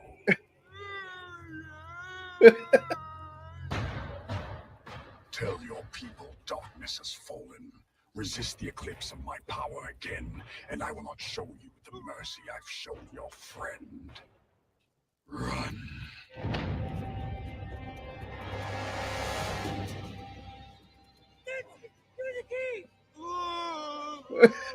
Oh my god. Oh my fucking god. Anyway. All right. Ooh. I'm sorry. I just love it. I'm glad you enjoy it. I'm glad you're glad. I'm glad. All right. We're just glad about things. It's very, very enjoyable to me. I don't know what it is. Like my girlfriend doesn't even like horror movies and stuff, and I showed it to her, and she was like, "This is amazing." There's like it's too much. They do some singing. There's like a song they sing. There's like "frick off" and stuff. It's fun. It's cute. It's cute. Okay. And then if you've ever watched the intro, one of the long intros that I use for Friday nights, there's one little clip from it where it's like Psycho Gorman says, "I do not care for hunky boys," and then like he looks at the magazine and it's like a male model, and he's like, "Or do I?" Fucking love it. Oh my god. Yeah, it's like Power Rangers, but gross. Well, you're not wrong. It is. It does seem kind of trauma inspired, right? And a little by the bit, way, yeah. Have y'all seen the trailer for this new Toxic Avenger movie? Like, holy shit! I have not. Are you aware of who is performing the role of Toxie? No. Oh my fucking god! It's fucking Peter Dinklage. What? Yes. Yes. Yes. Yes. Oh my god! And it's produced by Elijah Wood, so it's going to be, That's he's amazing. got a little horror movie company that he does. Like, I've seen he did Come to Daddy. That's a pretty good one. And then I think he did that Maniac remake too that he was in. I haven't seen that. So I guess check out their trailer when you're done here. Yeah. Or maybe we'll watch it at the end of this. Who knows? There we go. Yeah, it's an option. I'm sorry. I'm sorry that this show's such a mess. Yeah, it's. Well, I think it's one of those things that when you start looking into it, because like I think the forced adversity I have taken away from this is I thought there would be more broad opposition to horror among Christians, because I think there's a loud segment of Christians that are like, we've talked about Harry Potter and D&D. And so I guess I just sort of assumed that was going to be all the way down, and it seems like it's pretty mixed. Well, so from those vocal segments that are normally vocal about everything. I think what happened is after the Satanic Panic, and then and then proliferation of VHS, which we on the very first episode, which this is kind of like a full circle kind of a episode, right? We talked about video nasties, and that was actually up on the Force Diversity podcast channel if you want to check that out. So it's like after all that was kind of over with and that all died down, and then like the Satanic Panic got so ridiculous that like people actually had their lives fucking ruined. And we can get into that in another episode sometime, but it's some bad shit happened to some benign people basically. Yep. And then it kind of just became embarrassing, I think, to be that outwardly against everything for a little while. At least through the 90s, there was a bit more excess of like, ironically, people think of the 80s as the excess decade, but like in the 90s, there was just... Yeah, like I think because it became all of those panics, there was sort of a broad view that they were silly and kind of nonsensical. Yeah. That it opened up the space for a while. It reduced their cultural power, basically. Yeah. By they spent a lot of their cultural capital, I think, by going that hard on that shit. And then so after that, it just kind of became a thing where sure they were complaining about it in their churches and stuff, but like the news wouldn't give it as much coverage, for example. And I don't think we saw them regain that capital really until 9/11. Yeah. And so there's just kind of a lot of horror movies being made and VHS and everything, and it just came to the point where like most people either liked horror movies or would at least watch one now and then just for the thrill of it or whatever. And now it's to the point where they're so popular and there's so many horror movies that come out that the Christians only had one option that they could do if they wanted to. I don't know. They've tried ignoring them. They've tried moral panicking about them. There's one last thing they could do, and they started doing it. Making Christian horror movies. Making Christian horror movies, yes. And so I've got an article about one called Nefarious that came out this past year. Oh boy. And I'd seen the trailer for it. Sometimes I'll go through like Amazon and just look at what movies are listed and watch trailers. Sure. And I saw this one, and I didn't even know it was really a Christian thing until I found this article. So it's called Nefarious. And this article is by Sean Parker. The Bible, angels, God, and all of theology are part of the horror makeup. Many big-name horror films have used biblical texts or involved priests, and many have involved struggling characters questioning their faith. The power of Christ had to compel us, goddammit. As a raised Catholic turned atheist, my view of the Old Testament is mainly a collection of folks tales. And there are a couple of... Okay, so he goes into that a bit. Yeah. And then he's giving his perspective on this movie, Nefarious, which apparently sucks. And I kind of could tell that based on the trailer. I wasn't going to... Well, you know... So, Nefarious is for the most part a two-person single-location drama about a prisoner slated for execution and the psychiatric doctor there to determine his mental well-being.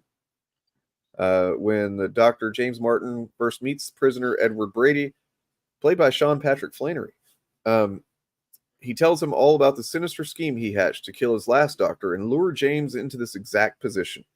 He then tells him that Edward is just the name of his host body he's inhabiting, and he's actually a demon named Nefarious. The hook to keep the audience around is that Nefarious tells James that he will have committed 3 murders before leaving the prison today. So objectively, we've seen, you know, it's you know, it's kind of heavy-handed, I think, from what this guy describes. So I want to address something Theo's talking about with Christians working like a hive mind. Sure. So I think it's interesting to talk about. Okay. I mean, you want to pull that up? Yeah, I don't think they do, but I mean, when I'm colloquially, whenever I'm saying Christians, I'm talking about the, you know, the general, I guess the evangelicals, honestly. So I think we're talking about like Christian media. There is a Christian media, especially like with this, right? Like we're talking about Christian horror movies, right? Like there is a Christian media ecosystem, Christian radio, Christian YouTube channels and movies, things like PeerFlix, that Angel Studios, right, that sell themselves as Christian. And so I guess like when we refer to that something as a Christian movie, whatever, it's something coming from one of those studios who describe themselves as, you know, a Christian movie studio or a Christian musician. It's not that it's unfortunately that like that's part of the genius of their marketing is that they brand themselves as a Christian X. And even though it doesn't apply to all Christians, like what do we call them when they call themselves that? Like we would have to invent a new name and muddy the conversation to talk about it, and their name muddies the conversation. And I mean, if you have a good idea of what to call them, I am happy to hear it, because I would love to have something else to call them. Well, because I certainly don't think they represent all Christians. No. I mean, what McLeod says is a good one, non-secularist. So what I think the difference is like, for example, The Exorcist, the original one. I don't think The Exorcist was trying to convert anybody to Catholicism or anything like that. I don't think it was trying to even convert atheists to Christianity or anything. I think it was, you know, as much as I have that layer of like, I can't fully get into it because of this stuff. I don't think that it's trying to proselytize to me or anything. But these movies do and is the difference, I think. Yeah, like the movies that are made for the purpose of like trying to so it's like the people who made like God's Not Dead, right? That company sells itself as a Christian movie studio, and they make Christian movies. And yeah, that it's really an American problem. And oh God, yeah, man, an Anglosphere problem. Yeah, you have. I can imagine that. Honestly, I would be much less hostile to religion in general if I was not born and raised in America. Like, it's just, it is so fucking egregiously. Like, they're just really aggressive with it around here.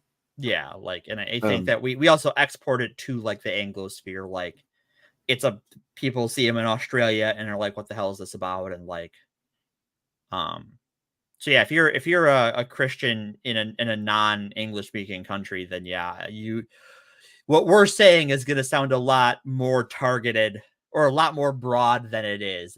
We're very much targeted at these specific groups. Apparently, the kind of takeaway from this movie, Nefarious, is that the doctor is actually, he's an atheist, and the movie seems to be insinuating, or maybe even flat out says to a degree, that like being an atheist is actually worse and lower than being the demon nefarious. I mean, So that you know, there are certainly groups of Christians who will believe that. Like, because a demon doesn't have free will, right? Like, yeah, I could see in some flavors of Christian theology that like an atheist chooses. Well, I mean, look, a demon doesn't. At least the demon believes in God, you know? Right? That's true, right? Yeah. They like, kind of have to. And that's why I've anytime I've met somebody that like says they're a Satanist, I like to do this thing where I fuck with them. I'm like, oh, so you're just a Christian. They don't like that. But it's like, not it's really, true. no. You are, man. Like you're taking for granted that the Christian thing is true. And then you're So saying if I may shout out another podcast because Joker reminds me of it. There is a if you're not familiar what Christian cinema is like, there is a podcast called God Awful Movies, where they review a Christian movie every week, and kind of pick it apart. And they are, well, they're not very good movies. Yeah. Just, Julia, you kind of keep spamming chat asking if we've seen, or Morgan specifically, if they've seen like random movies, and we're trying to stay somewhat on topic. Also, if it's a horror movie, the answer is almost certainly no. Yeah, especially these ones that like I haven't even heard the name of. I doubt that Morgan's seen it. So, yeah. So this just sounds really dumb and bad and like try hard shit. Stop doing that, guys. Stop making these movies. Nobody's buying it, kind of thing. Well, I mean, they're also made for cheap, right? Like that's why it's profitable. It is that because you're talking about, a movie that doesn't need much in special effects, doesn't need much in a way of set. You're not talking about getting union talent. Sean Patrick Flannery, I imagine, is union. Maybe, yeah. He's been around a while. He's in Boondock Saints. True. A lot of them don't. Yeah. But like the needs what you need to make them is a lot less expensive, and I'm just gonna choke on my drink all night. Apparently, I can't drink tonight. That's okay. Yeah, it's so the thing that one of the reasons I think horror doesn't jive with Christianity is in making it for the purpose of evangelizing. Yeah, right. Yeah, is that horror movies have traditionally been about the outsider in some way. Yeah, in a lot of ways. It's like that's why like last year we had me and Little Movie Perp had Horror Guru on for an episode to talk about stuff, and like the conversation was generally about how horror fandom has been almost maybe the only fandom that I've seen that has been pretty relatively free of a lot of the shit that's infected comic book fandom and general movie fandom and Star Wars and stuff like that, because it's the kind of thing where the freaks have, so to speak, the freaks have always been in charge, right? Like they've always been the ones who were the primary fandom community and stuff. Is just like that. The outsiders, you're talking about a genre where the final girl trope is, there's some problematic stuff about it, the virginal aspect of it and whatnot, but like it's a woman that wins the day when in a lot of these things. And yeah, they've just been like Nightmare on Elm Street Part 2, famously the gay one. I did not know that. Oh, you should watch Renegade Cut's video on it. Fucking, Renegade Cut's great, but Renegade Cut does some good stuff. But I don't think I've watched that once, maybe because I'm like, I don't know what this is about. I've got stuff to do. Yeah, horror fandom just doesn't seem to have like any of that stuff. Even I remember whenever it was announced that this Hellraiser remake from last year had cast a trans actress as. Oh, I remember that. Yeah, and even like that Mr. H reviews guys, who was just like he's just a chud. He made a video kind of like shouting down the people that were like, he was like, no, actually in the original novella Hellbound Heart, the character, the priest, as it's called, is not. It's very androgynous, agender kind of thing, and this makes a lot of sense. And it's like, oh, so I mean, even him, who normally is a big chud, was like recognizing that this is, kind of in line with the source material. And, so I remember, was it in our? I think it was in our Married to Sue discussion. We're talking about how like horror doesn't care about canon. Generally, yes, yeah, and so like one of the things that like I've noticed in fandoms that have sort of a deep lore, you get that sort of like obsession, for lack of a better term, biblical literalism. Yeah. And I wonder if that also helps to sort of insulate it from like that kind of thinking, where like the rules are made up and we can do what we want. Yep. Yeah, it's and part of that, I guess, is because with comic books in particular, you have these things already exist usually in a comic book, so there's like a familiarity with lore that comes prepackaged with it. Right. With horror, not to say that it hasn't pissed a lot of horror fans off. It definitely has me. Whenever like a horror movie ignores the ending of the previous one or whatever, and that kind of thing. But yeah, that's always like, because a lot of them aren't made with sequels in mind, I imagine, just by the nature of the horror genre. Like you're not planning out 3 movies in advance. You're like, okay, I'm making a horror movie, and the studio is like, oh, this was a success, now you have to make a sequel. Well, you're kind of right, Pink Bunny, generally, but like also there are definitely movies, slashers, where the final girl does save people. In particular, there's a couple of Friday the 13th, one especially, I think maybe is 4, where the one with Corey Feldman as a little kid, where she's actually saving little kids as she's, and then ends up winning the day. And yeah, survivor, but also hero in that regard. Well, and like that gets into the discussion of like, what is a hero? Yeah. Well, I think that's like maybe another topic. Oh, yeah, they were upset about Prey having a yeah, they were. And then Geeks and Gamers had a freaking slur on their website. Oh, that's right. Oh my god. That's another one. Like I've seen Predator. I think I know I've seen Predator 2, but I couldn't tell you a damn thing about it. But like I didn't watch Prey. I haven't gotten around to that yet. And that's been out for like a year. It's very good. You should watch it. That's what I've heard. And I'm just like, yep, I'll get to it when the mood strikes, and who the hell knows when that will be. About once a year at the going rate, it seems. So but I mean, also heroes get traumatic psychological scars all the time in movies that aren't horror. So like the hero can definitely, I don't think those things are mutually exclusive. No, I think that, especially if you're talking about like an ongoing, or even not, like Jurassic Park is kind of a horror movie in a lot of ways. True. It does definitely use some of the kind of tropes and the Mm-hmm. And like everyone in that is pretty, like, they're the protagonists of the story. I think they do some heroic things, but like they're all kind of messed up afterwards. Yep. Those that don't get nommed. Well, then also in the comments of this article about that nefarious movie, there's quite a discussion between the writer and then some Christians that found it, so that's fun. Oh boy.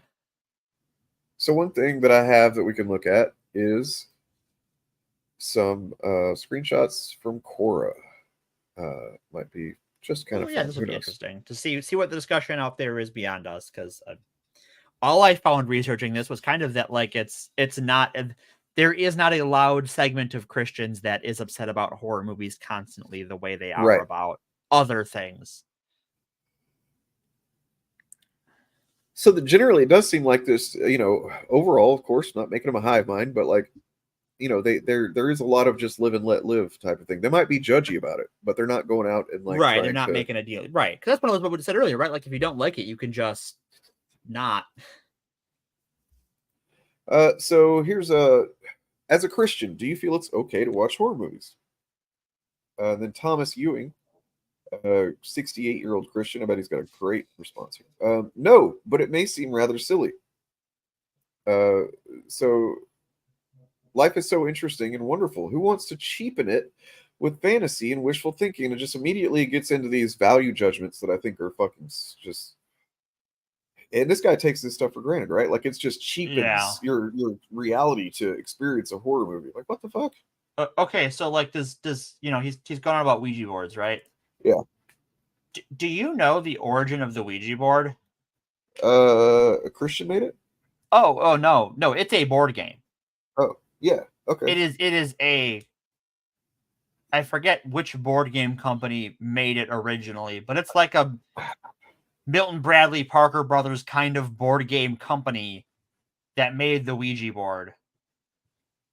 And it's just a, literally nothing, right? Like, and there's this whole mythology around it. And like, this guy's talking about it as a Christian thing. And like, I've read the Bible and there's no Ouija boards in it. I've read a lot of supplementary Christian works. Again, no Ouija boards in them. This is a recent invention that like Christians have built this whole mythology around that like we know the origin of it, right? Like I'll pull it up on the old Googles, right? Why guess when you can know. A lot of the stuff that is generally kind of like fretted over publicly by religious folks is kind of not made. It's not in the Bible. A lot of it, like a lot of it comes from like Dante's Inferno and stuff, and other which is literally fantasy. Yeah, but hey, whatever. And then he goes, sci-fi is okay, but avoid dark thoughts like crime, violence, and monsters. To avoid dark thoughts, so you can't even think, oh, I want to do something about the crime problem. Like that's a dark thought, I guess, because you're thinking about crime. I don't know.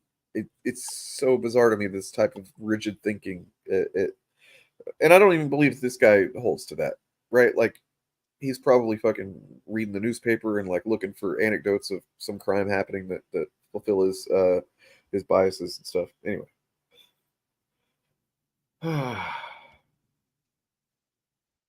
Yeah, there's been a few good horror movies lately. Evil Dead Rise, I have not watched yet, but I've heard it's good. I do own it.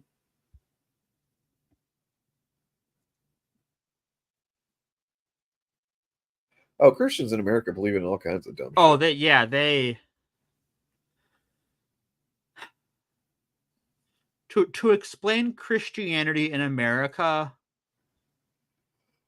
there's so much we would have to get into that, like, isn't Christian. And we will get into it on this very show eventually. Yeah. Probably not too much longer from now.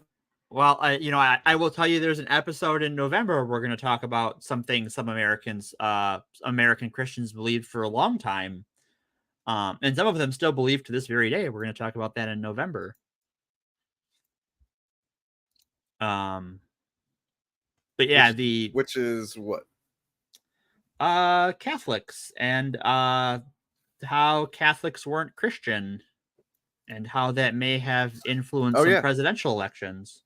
Yeah, that came up like kind of organically, and you took interest in that. Just like my mom told me about this when I was a kid. I remember telling me that, like, because I was like learning about presidents at the time or whatever, and I learned about JFK and how like so many people were, saw him as this new hope for America and stuff. And I was like, well, what was special about him? And then she was explaining it, and then she was like, well, and also he was Catholic, and but a lot of Protestants didn't like that. And I'm like, I didn't understand that whatsoever.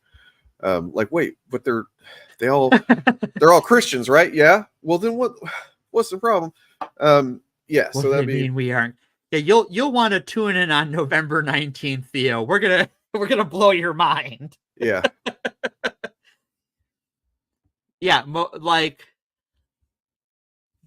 for most of American history and up till the present day, there are a fair number of Christians who do not believe that Catholics are Christian. I know people who think Catholics aren't Christian.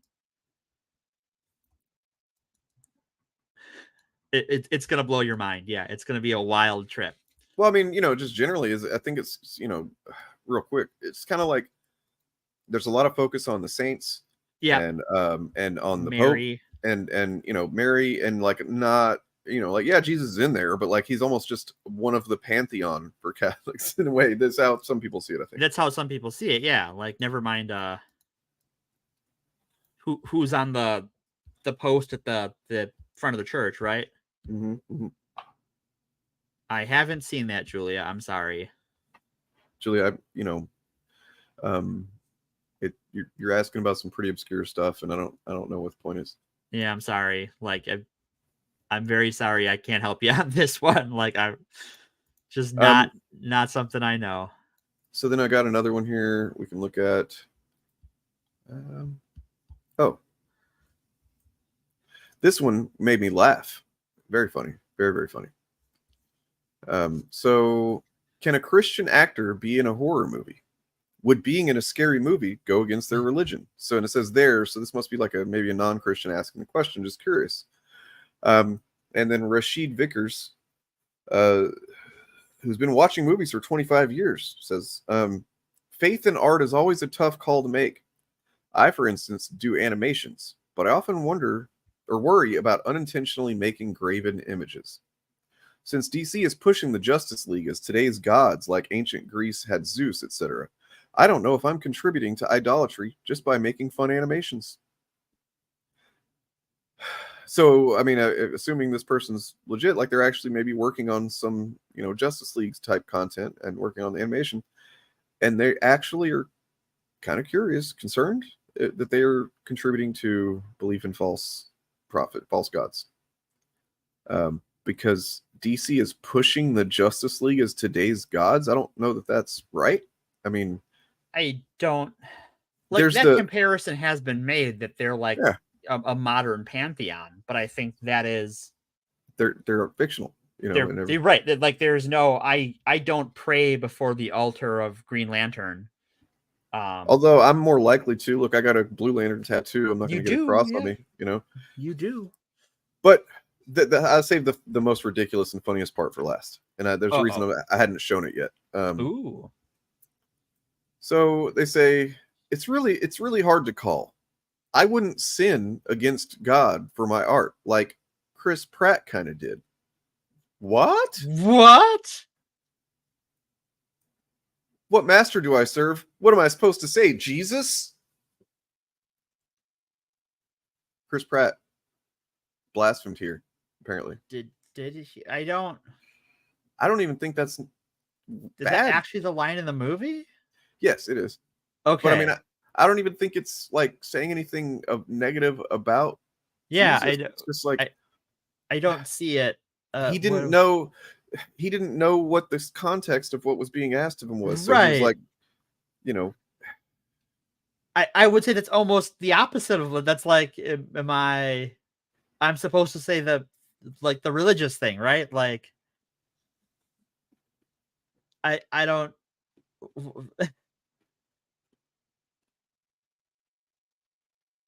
Yeah, I like.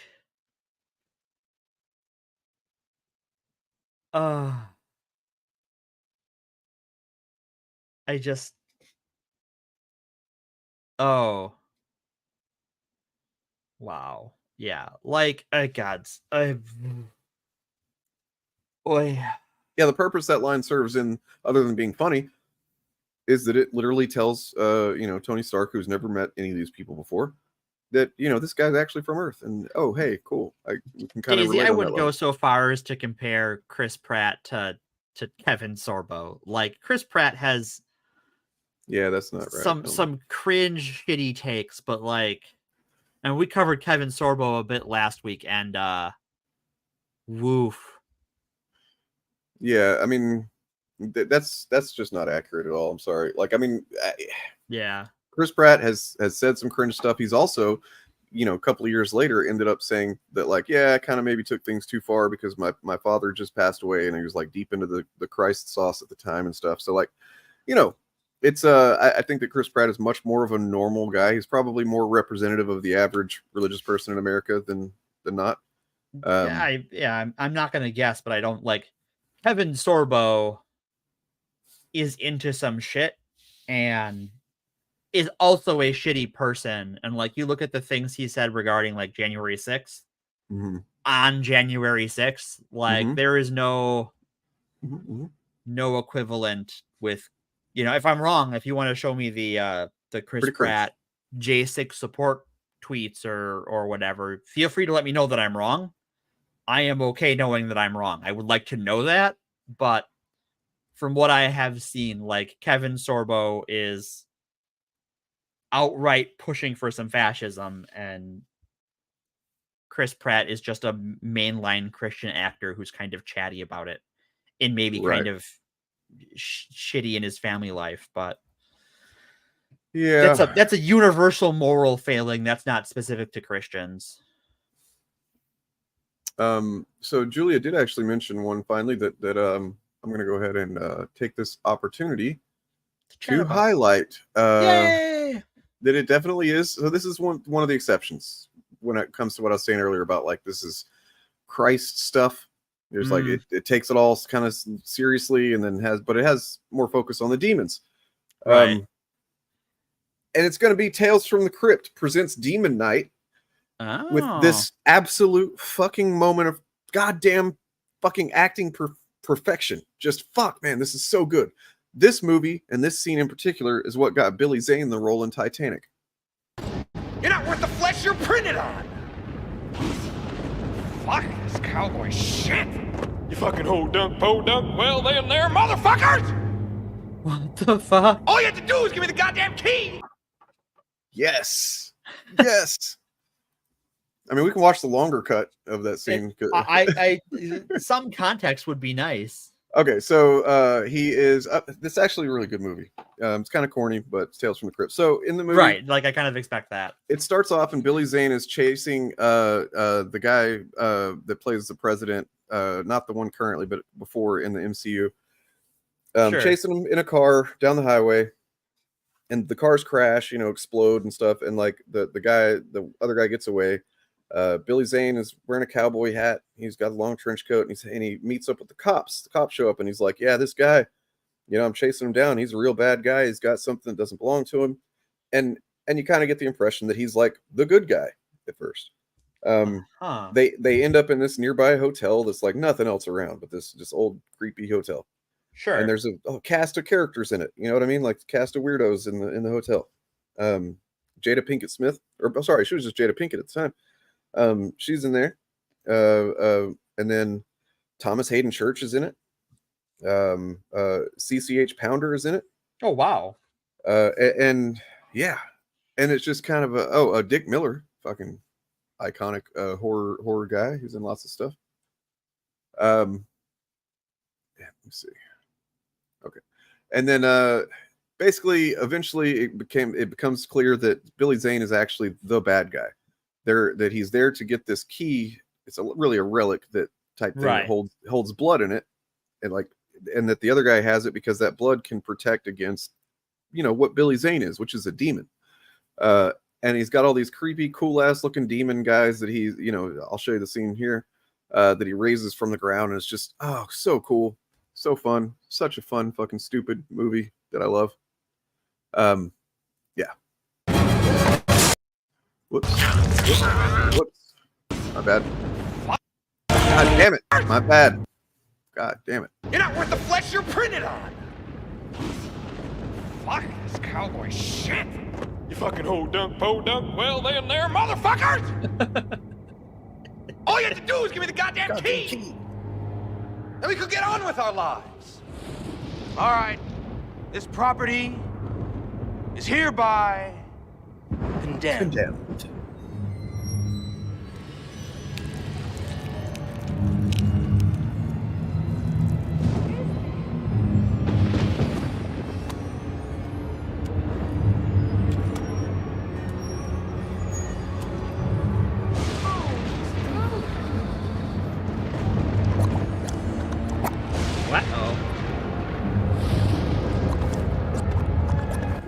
So any of you youngins watching, anybody that's kind of a maybe a Zoomer or whatever, and you maybe have heard older people complain about CGI and stuff like, I wish when it was, practical effects. Well, I mean, sometimes it is kind of annoying to hear that those kind of complaints, but this is the kind of thing that really shows what we're missing these days. What you're about to see here.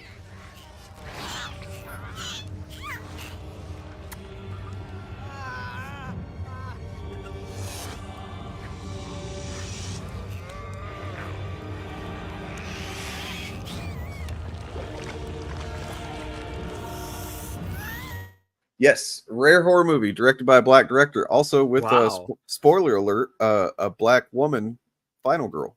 Nice. Yep. I like how they just stand around and watch. Like, I am leaving.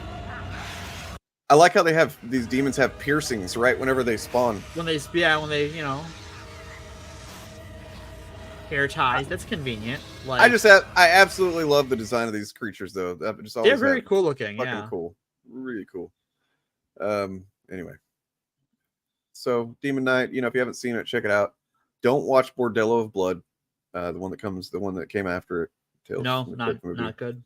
Well, I mean, all I need to say is Dennis Miller is the star. Oof. So yeah. Oh my God. Someone who's.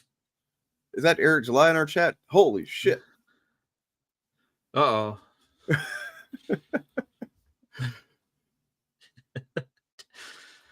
Dennis Miller has a career that aged like milk. He's one of those guys that, like, once 9/11 happened, he was like, nope, I'm full on right wing now. Like, he didn't even waste any time. Nope, he pedal to the metal. Pulled a Lieberman, like Yeah, I think Theo has it with the kiss, right? Like that he kisses one of them is just the cherry on top. Yes.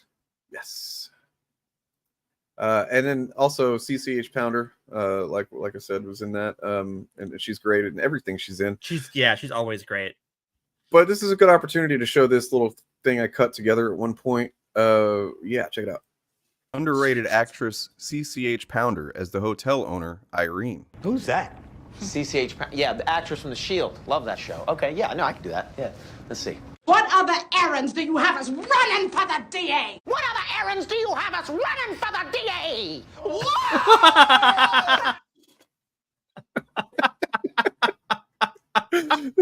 That's wild. Yeah, it's really good. Really good.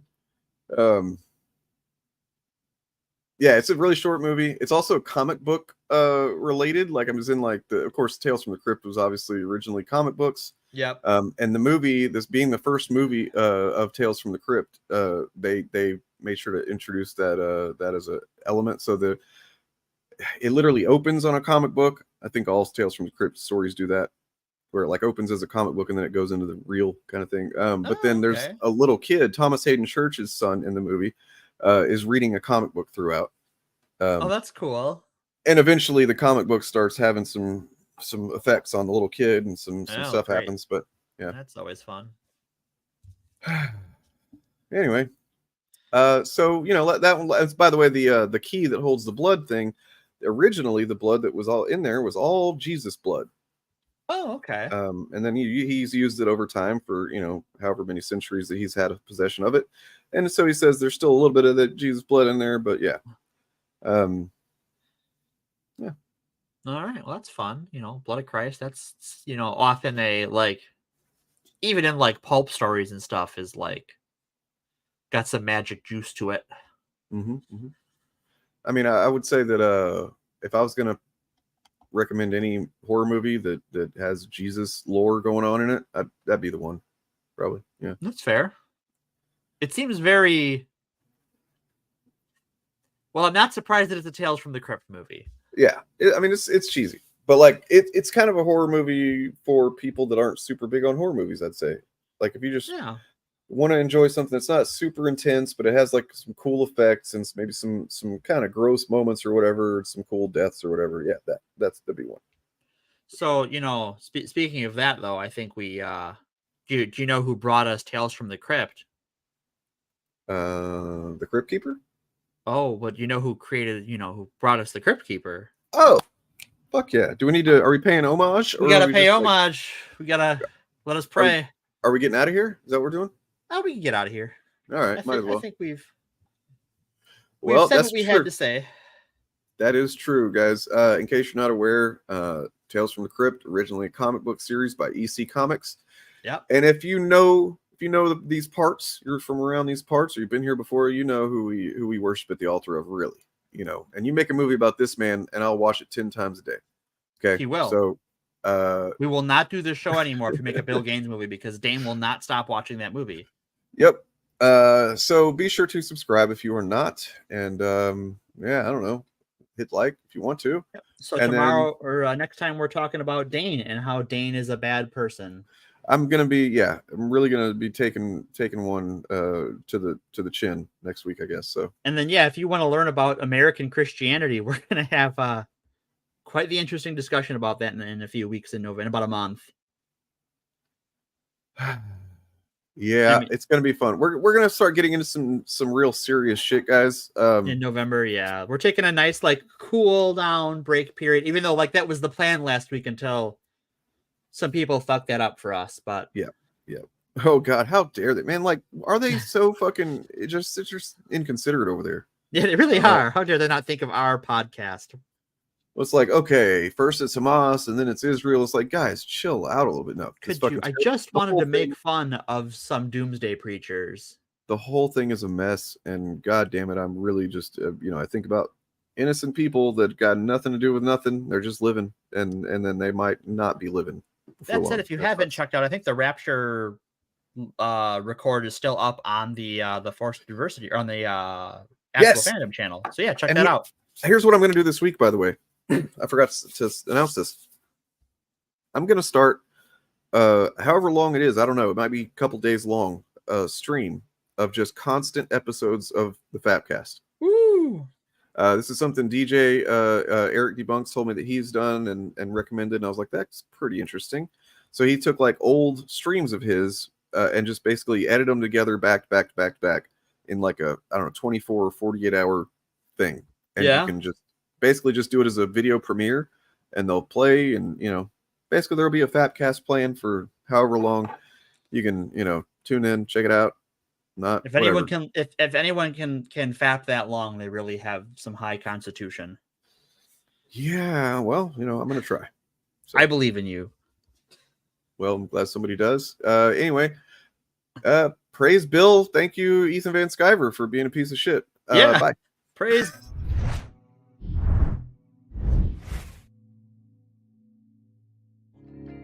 May Bill Gaines shine his heavenly light upon you and impregnate you with many happy days and joy fetuses. May your anuses be cleansed by the purifying light that exudes from Bill Gaines' eternal dragon phallus. Should you meet your mortal demise this day, go with comfort that you have satisfied the commands of the one true Bill, those being this: read comic books.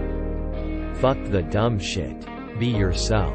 Love each other. Also, read more comics and grow your hair out all goddamn wild. Amen.